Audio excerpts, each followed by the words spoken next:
শুভ সকাল বন্ধুরা। আজকে আমার ভিডিওটা দেখে তোমরা হাসাহাসি করো না। যতই হোক, গাধা হোক, মূর্খ হোক, আমার নানু তো, তাই না? আমার তো মেজাজ খুবই গরম কালকে থেকে। কেন জানো তোমরা? কালকে বিজয় দিবস ছিল, আমাদের মহান বিজয় দিবস 16 ডিসেম্বর ছিল। তো সন্ধ্যার দিকে আমরা বিজয় দিবসটা ভালোভাবে উদযাপনের জন্য আমি নানু মিলে বাইকে করে বাজারে গিয়েছি কি কিনতে, পতাকা কিনতে। বিজয় দিবসে সাধারণত মানুষ পতাকা কিনে থাকে, আনন্দ উৎসব করে। তো নানা ভাই বললো চলো আমরা একটু ঘুরেও আসি, খাওয়া দাওয়া করে আসি বাইরে থেকে, আর পতাকা কিনে নিয়ে আসি। আর আমার নানু কি করেছে তোমরা কি জানো? পতাকার দোকানে আমরা যথারীতি গিয়েছি। যাওয়ার পর আমরা পতাকার দাম করছি, আর আমার নানু দেখে শুনে তারপরে দোকানদারকে বলতেছে যে দোকানদার ভাই, সেম ডিজাইনের মধ্যে অন্য কালার নাই, বুঝো অবস্থা। জাতীয় পতাকা আমার নানু অন্য কালার চাই। এমন মূর্খ নানু নিয়ে লজ্জা শরমে আমি আর নানা আর তো থাকতে পারি না। কি করবো? পরে আর কি করা, আমি নানার দিকে তাকাচ্ছি, নানা আমার দিকে তাকাচ্ছে।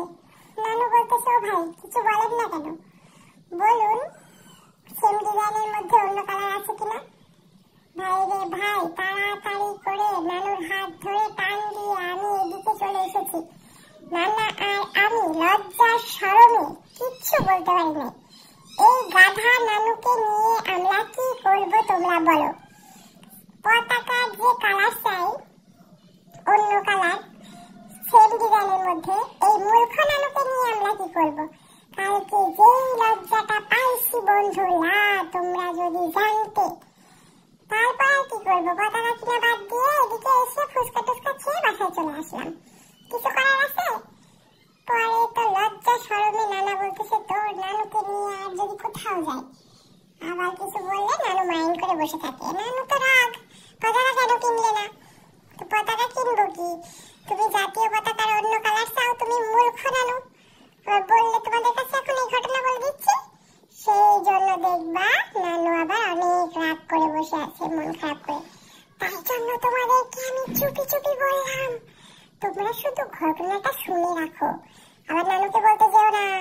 নানু আবার রাগ মাগ করবে, মন খারাপ করবে। গাধা আছে তো একটু বেচারি, পড়াশোনা কিচ্ছু জানে না, মূর্খ, সেই জন্য এইসব কথাবার্তা বলে। আমি শিক্ষিত একটা মেয়ে, আমি সব বুঝি ঘটনা।